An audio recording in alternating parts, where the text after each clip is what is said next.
السلام عليكم ورحمة الله وبركاته. ازيكم حبايبي؟ عاملين ايه؟ يا رب تكونوا بخير. ايه رأيكم بقى في كوباية الشاي الجميلة دي بالنعناع؟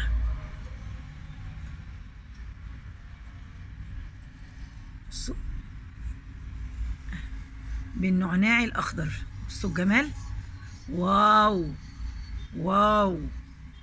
يا رب تكونوا بخير كده ان شاء الله باذن الله. قلت اصبح عليكم كده واحنا بناكل الكيكه اللي احنا لسه عاملينها امبارح وصورتها لكم اهي. بصوا ما شاء الله ما شاء الله. بصوا الجمال. بصوا. ماشي، اللهم صل على النبي. وطبعا معانا كتاب ربنا طبعا ايه، اللي هو بيبارك اليوم ويبارك القعده وبيبارك الوقت ويبارك العمر ويبارك كل حاجه. تمام. انا بس عايزه اتكلم في موضوع صغير كده.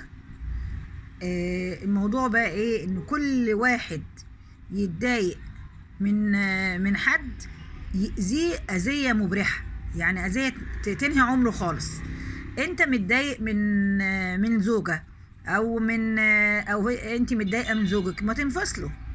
انتوا ليه عاملين مشكلة؟ وليه يعني هي خلاص بقت انت عايش مع فرخة ولا انت عايشة مع فرخة؟ اما تتضايقي منها تقومي دبحها.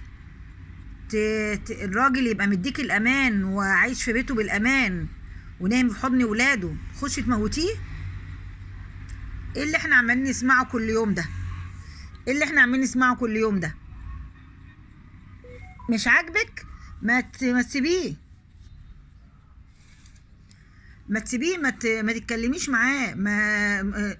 ابعدي عنه. قولي له ننفصل بالحسنى، مش تقومي مموتاه وتقولي اصل انا ما كنتش قادره اعيش معاه. مع عنك عشتي معاه، ما تروحي تعيشي مع حد تاني. انا مش عارفه والله ايه اللي بيحصل ده.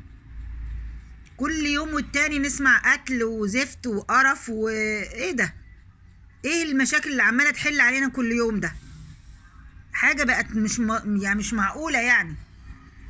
وبعدين انتي ما انتش عاجبك العيشه معاه وخلفت منه. طب ما تراعي كمان العيال الصغيره دي، تتحملي شويه العيشه معاه عشان العيال الصغيره. طب انت كمان ما انتش متحمله العيشه معاه، انت رايحه تموتيه. وانت كده كده هتموتي، هتتعدمي لما تموتي جوزك، والعكس صحيح لما انت تموت زوجتك. لما انت تموت زوجتك وانت كده كده هتتعدم. طب العيال دي مين اللي يربيها؟ مين اللي يربي العيال دي؟ عايزه افهم يعني. خد بس كوبايه شاي كده، بق شاي كده، صلى الله عليه وسلم. العيال دي مين اللي هيربيها؟ يعني ما فكرتش الا في نفسك؟ انت مغلول منها وعايز تموتها وتخلص منها والعيال دي مش مهم يغوروا في داهيه. مين اللي هيربيهم؟ ولا بالمره زي ما برضو حصل قبل كده وبالمره ويخلص على العيال؟ وايه الافتراء اللي احنا بقينا فيه ده؟ يعني انا عايز افهم يعني. ده ربنا يعني حرم قتل النفس دي، حرمها. ده بيقول عند ربنا الكعبة دي اللي احنا المسلمين كلهم بيروحوا يحجوا بيت الله فيه، ان تتهدم ومفيش دم يعني يتسال، ومحدش يقتل حد.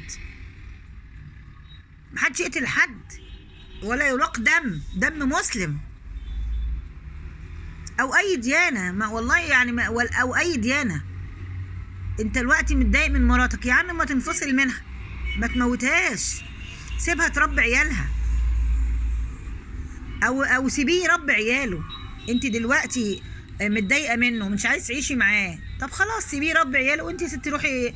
ولا انت بقى لفه على واحد تاني وعايز تخلصي منه عشان ما يقفشكيش؟ ولا انا كلام كده مش مظبوط مش عايزه اقوله؟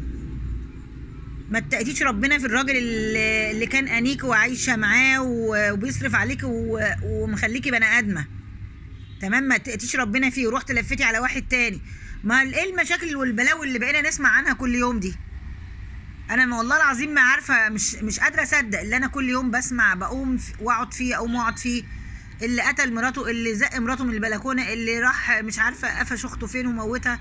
طيب انا رايي ان انت لقيت اختك ماشي بطال، روح بلغ عنها. خلي الحكومه تقبض عليه. خلي الحكومه تقبض عليه. انما تروح تموتها وتضيع مستقبلك وتتعدم عشان خاطرها؟ ما تغور في داهيه كلبه وراحت.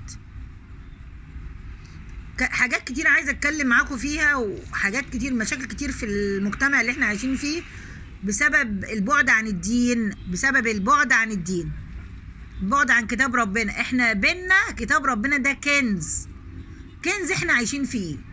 ده النهارده سمعت اقل عذاب اتعذب بيه بني البشر دول كلهم، اقل عذاب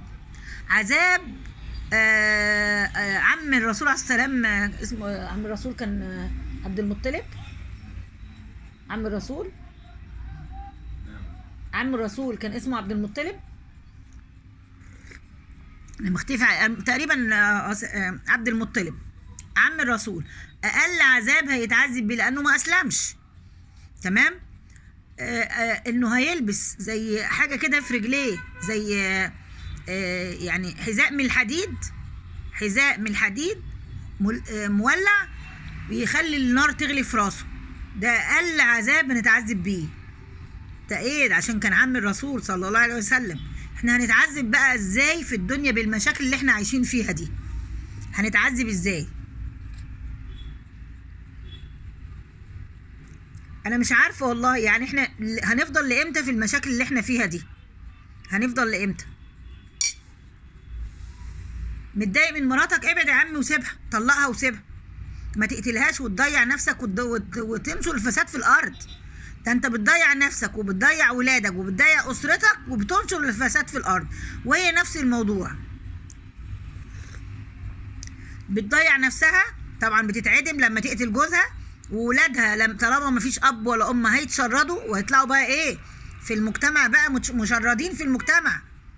ده هيعملوا ايه؟ يسرقوا بقى، ولا يستغلوا ازاي، ولا يطبع اعضائهم، ولا شوفوا هيحصل فيهم ايه.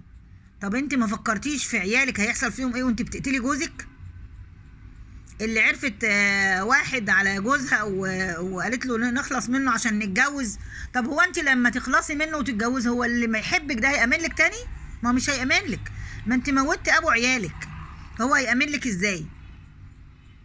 اتقي ربنا ونقرب لربنا شويه ونفكر في المشاكل الدنيويه. ده دنيا، ده احنا عايشين فيها ممر بس لغايه ما نروح للاخره. الاخره دي مقرنا الرئيسي، مقرنا الاساسي اللي هنعيش فيه لغايه ما يحصل بقى ايه تاني، ايه بعث تاني.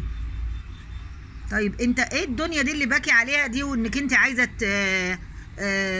تقعدي مع واحد بتحبيه؟ لا جوزك، لا عيالك مش مهم تفكري فيهم، لا. طب وبعدين؟ ولغايه امتى يعني؟ صلى الله عليه وسلم. ولغايه امتى يعني هنفضل في المشاكل والقرف اللي احنا فيه ده؟ انا عايزاكم كده تكتبوا لي في الكومنتات رايكم ايه في الفيديو اللي انا في الموضوع اللي انا اتكلمته النهارده، الفيديو بتاع النهارده ده، رايكم ايه؟ ويعني هل المواضيع دي تستاهل ان احنا نتكلم فيها، ولا نقلبها ونشوف حاجات تانية؟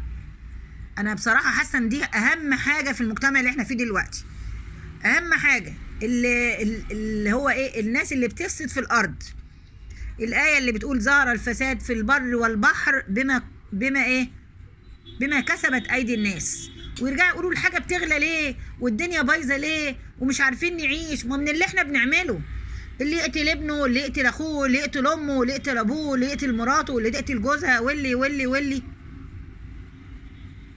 ايه اللي احنا بقينا فيه ده؟ ايه المشاكل والقرف اللي احنا بقينا فيها دي؟ انت فاضيه تفكري تحبي؟ يعني انت عندك وقت تفكري تحبي حد تاني؟ يا اختي شوفي بيتك وجوزك وعيالك، اتلهي فيهم. ما تحبي جوزك يا اختي. هو جوزك دوت مش زي الراجل انت متنيله على عينك عارفاه من حته تانيه، ولا الباشا اللي رايح يعرف ما انت معاك زوجتك. لا حول ولا قوه الا بالله. ربنا يهدي أمة الإسلام والأمة العربية بالكامل، يهدينا ويبعد عننا ايه الفتن ما ظهر منها وما بطن. ربنا يسترها علينا ويرزقنا إن شاء الله الصالحات إن شاء الله بإذن الله، ويبعد عننا المفسدات، ويبعد عننا جميعا وعن ولادنا أصحاب السوء، أصدقاء السوء. وده كان فيديو النهاردة. اللي لسه ما عملش لايك لغاية دلوقتي يعمل لايك عشان نعلي الفيديو والناس يوصل ناس كتير تسمعه وتتفرج عليه. واشوفكم على خير، والسلام عليكم ورحمة الله وبركاته. انا ماما سهير كيتشن فاميلي ميكس. اللي لسه ما اشتركش عندي يشترك وتقول لي رايك في الكومنتات، وعايزه اسمع اشوف كومنتات حلوه. اشوفكم على خير ونتواصل مع بعض ان شاء الله. والسلام عليكم ورحمه الله وبركاته.